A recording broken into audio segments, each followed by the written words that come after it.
Hello fan collectors. Today I'm going to show you my 52-inch white and black air-cool from December of 1987. And this is a childhood ceiling fan of mine, as I remember it being sold at a place called Stambaugh, which is a now defunct hardware store. They stocked a lot of my childhood fans, like that antique brass palm air you see in operation over there with the 5 light tulip globes. More to come on that later. But anyway, back to the white and black air cool. And if you notice, it strikingly resembles a Hampton Bay Waterton, which was a popular model in the 1990s. But the main difference that sets it apart from the Waterton is the square tip blades commonly found on most Hunter ceiling fans. She has the same kind of blade arms as does the Waterton. Those U brackets, which I really like. There's a reverse switch. It's 3-speed reversible motor. And you get a shot of the sideband. It's got little holes in it in lieu of vents. And it's got little small vents, thin vents on the top. There's the canopy, and that's the exact same canopy style that Aircool uses on a lot of their palm air ceiling fans, mainly the top mounts, which I have quite a few of. And it comes standard with an integrated spotlight kit. See there are the poles that came with the fan. And by the way, I got this ceiling fan on trade from fellow collector Dan, aka Spiffy Newman. And thanks, Dan. I really appreciate this fan.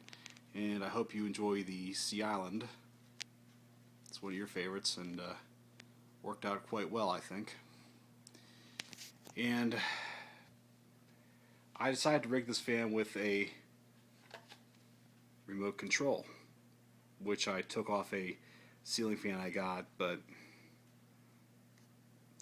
decided not to use it. But I decided to use it on this one. Figured, what the heck. So, has all 5 functions on it. I'll demonstrate the lights. They're bright. You can dim them by holding that in. Now they're really dim. Now they're off. Now I'm going to start the fan off on low. By the way, like this finish, it also came in black with chrome, and I had one.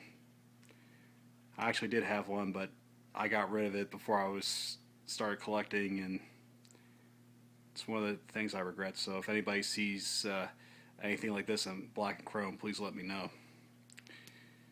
But enough digressing. Back to this.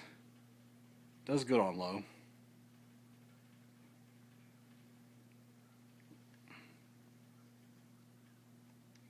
Medium.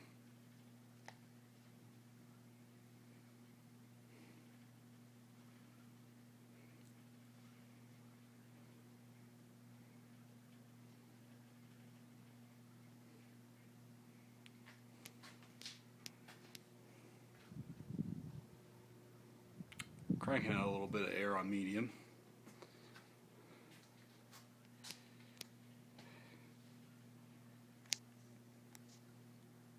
And now we will try it on high.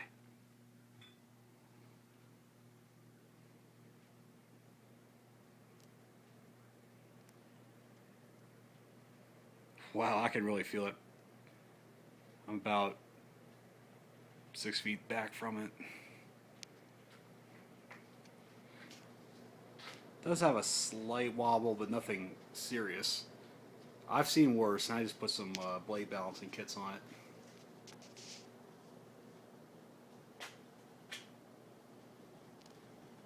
Oh, she's really moving now. She is really moving. I would say that it cranks out just about as much air on high as does the Hunter Lansdowne over yonder.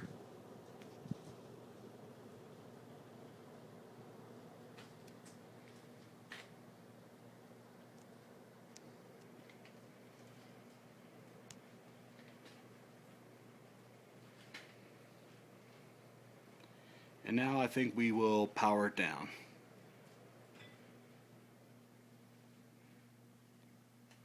Has a long spin down time. Sorry about that.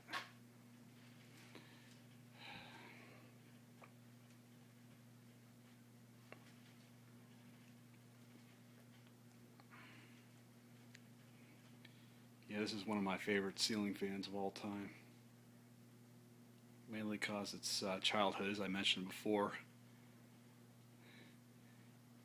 And I'm surprised these never popped up in the thrift stores in my area. I've checked a lot of Habitats, a lot of Goodwills, and they never really popped up.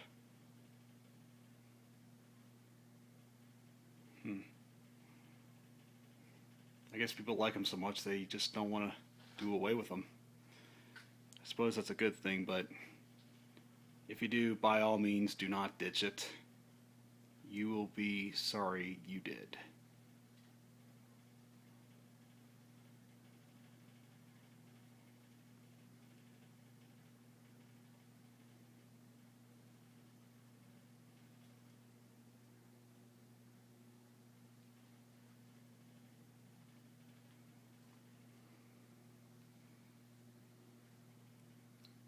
Spins down gracefully.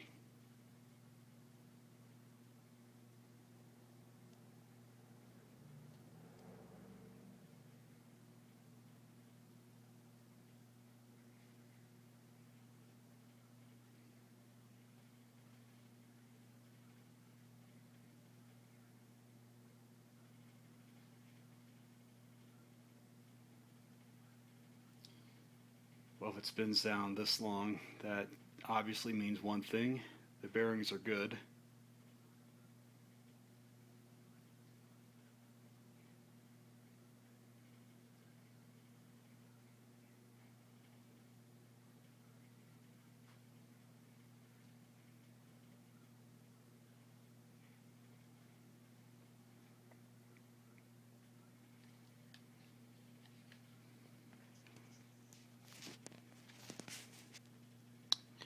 Okay, fan has come to a complete stop, and this concludes our broadcast day. Thank you for watching. More to come.